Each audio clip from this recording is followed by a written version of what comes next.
Olá, tudo bem? Como é que estão vocês? A paz do Senhor Jesus, que Deus te abençoe, que Deus te guarde, que Deus te livre de todo mal.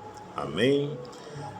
Eu gostaria de compartilhar um texto com vocês, que está escrito em Lucas 22, a partir do versículo 24. No título diz assim: Quem é o maior? Você sabe quem é o maior? Pois é. Jesus ele vai explicar aos discípulos quem é o maior. E houve também entre eles contenda, sobre qual deles pareceria ser o maior. E ele lhe disse: Os reis do gentio dominam sobre eles, e os que têm autoridade sobre eles são chamados benfeitores. Mas não sereis vós assim, antes o maior entre vós será como o menor, e quem governa como quem serve. Pois qual o maior que está à mesa?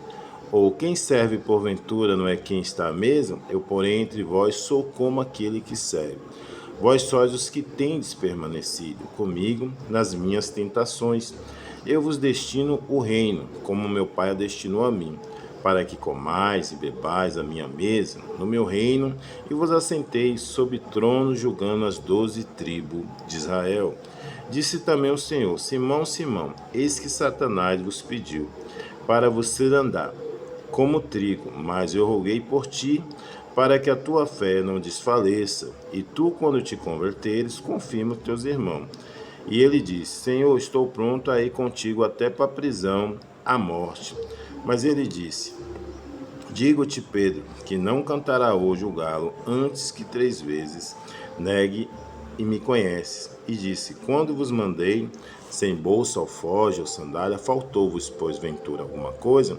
Eles responderam nada. Disse-lhe, pois, mas agora aquele que tiver bolsa, tome, como também alforje. E o que não tem espada, venda e acape e compre, porquanto vos digo que ainda importa que em mim se cumpra aquilo que está escrito, e com os malfeitores foi contado, porque está escrito de mim, terá cumprimento. E eles disseram: Senhor, eis aqui 2 espadas. E eles disseram: basta. Então Jesus explicou quem era o maior no reino dos céus, que era aquele que serve. Aquele que serve se torna o maior no reino dos céus, né? Estava havendo uma contenda ali, né? E aí ele diz: o rei dos gentios domina sobre eles, o que tem autoridade sobre eles são chamados de benfeitores. Então, na vida real, assim, física, né? Quem tem poder exerce poder sobre outros. Só que no reino de Deus, todos são irmãos, então ninguém vai exercer poder um sobre o outro, né? Mas não serei a vós assim, antes o maior entre vós será como o menor, e quem governa como que serve. Então, no reino de Deus, quem serve é que governa, quem governa é quem serve. Né? Não há uma hierarquia de melhoria, não, eu sou tal, eu tenho uma carteira aqui de bispo, de pastor, eu sou maior do que você. Não, todos no reino de Deus somos todos iguais. É tanto que em Tiago ele diz, ele condena, se chegar um cara com aliança de ouro e você der o primeiro lugar para ele, você está errado. Você está fazendo acepção de pessoas. E no reino de Deus não há acepção de pessoas. Pois qual é o maior, que está à mesa ou que serve? Porventura não é quem está à mesa? Eu, porém, entre vós sou aquele que serve. Tem? Porque a gente tem aquela coisa da servidão, às vezes, como algo ruim, né? Uma pessoa está servindo a outra pessoa, a gente diz: poxa, olha que situação, o cara está se humilhando. Só que no reino de Deus, o que serve, ele tem grande prestígio, né? Por exemplo, você pega hoje um trabalho, às vezes você vai olhar, quem é o maior? O gerente. A pessoa diz: é o gerente do mercado. Mas às vezes, quando você vai olhar para a lógica, o maior está sendo aquele cara que está limpando ali o mercado. Claro que para o mundo vão olhar para o gerente, mas imagina se um cliente cai, né? Ali, a situação que vai acontecer. Então, toda a base piramidal, vamos dizer assim, no mundo, é o que sustenta a vida, né? É o cara que limpa, é a moça do cafezinho, né, que dá aquele atendimento, é a enfermeira, né? Não é bem um médico, né? Às vezes são pessoas da base que são maiores, só que no mundo que vivemos, o maior sempre, né, é o que tem dinheiro. Então, por eles ter esses pensamentos, eles colocaram isso diante de Cristo, e Cristo explicou, né? Vós sois o que tendes permanecido comigo nas minhas tentações. Eu vos destino o reino, como meu Pai destinou a mim. Então, os discípulos já estavam conhecendo o reino, né? estavam começando a reinar em vida, pois Paulo diz que o reino de Deus não é comida nem bebida, mas é paz, alegria, gozo no Espírito. Sabe você sentir a paz e a alegria da salvação? Isso não tem preço. Você está feliz porque você sabe que a salvação está em você. Você está feliz porque você está vendo o reino de Deus em você. Isso é motivador, isso é maravilhoso, né? Para que comais e bebais a minha mesa no meu reino, e vos assentei sobre tronos, julgando as 12 tribos de Israel. Então Jesus já disse, né, o que ia acontecer. Disse também: Simão, Simão, eis que Satanás vos pediu para você andar como trigo, né? Então ele fala que ele guardou Pedro das acusações do inimigo, da maldade ali, né? Daquilo que queria destruir a vida dele, porque ele conhecia o potencial de Pedro. A mesma coisa quando você olha para Jó, e Deus conhecia o potencial de Jó. Deus sabia que Jó iria ser tentado e não negaria o nome dele. Pedro, só bastou alguém dizer que você se parece com ele, que ele negou, né? Então Deus conhece a estrutura, né? Mas eu roguei por ti, para que a tua fé não desfaleça. Tu, quando te converter, confirma a teus irmãos. Então Pedro, por mais aquela história ali, Pedro ainda não era convertido. O Pedro convertido é aquele que diz: lançai todas as ansiedades diante do Senhor, porque Ele tem cuidado de vós. O Pedro convertido é aquele que junta 3.000 pessoas e prega o Evangelho. Então Pedro aqui, ele ainda não tinha conhecido a graça, não era convertido ainda, né? E ele disse: Senhor, estou pronto a ir contigo até a prisão e a morte. Mas ele disse: digo-te, Pedro, que não cantará hoje o galo antes que 3 vezes me negue e me conhece, né?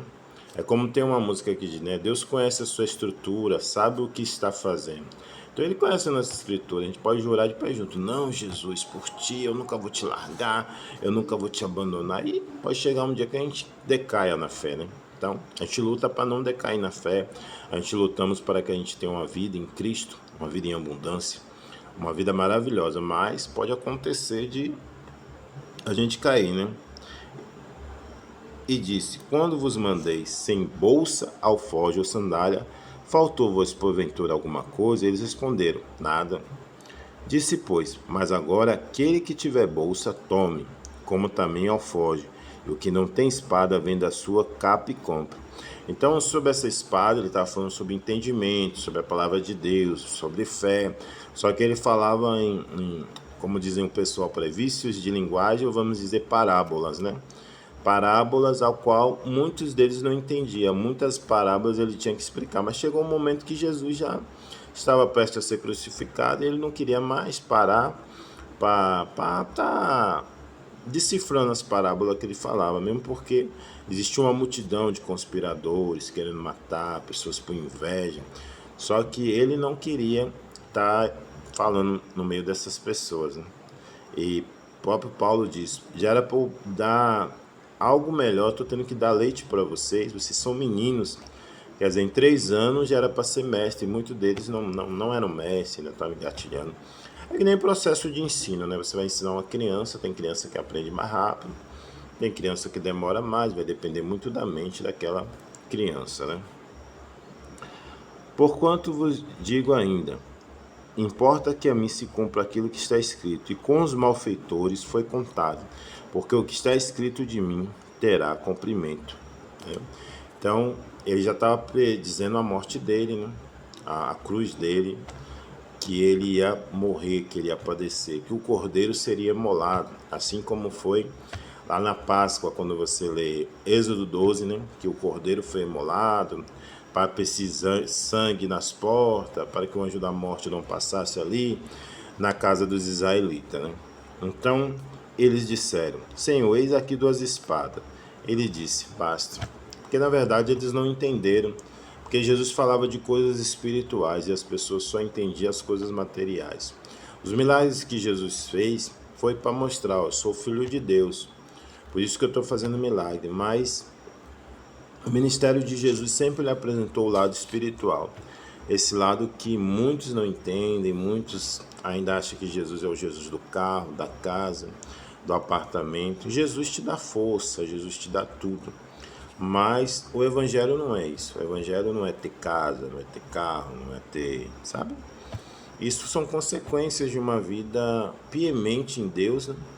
E você vai trabalhar, você vai conquistando, você vai aprendendo, entende? Então Jesus ele veio ensinar o reino de Deus. Por quê? O que vai valer a gente não conhecer o reino de Deus, né? Então a gente precisa se aprofundar em conhecer o reino de Deus. Então aqui eu li do versículo 24 ao versículo 38, explanando um pouco as escrituras, falando um pouco do evangelho, como estava escrito, como está, sem massa de manobra, sem pegadinha. O que está escrito aqui, eu troco essa ideia com vocês. Você que gostou desse vídeo, deixa o like, compartilhe, se inscreva, manda para alguém que você acha interessante mandar. Seja bem-vindo ao nosso canal. Shalom, a paz do Senhor Jesus e até o próximo vídeo.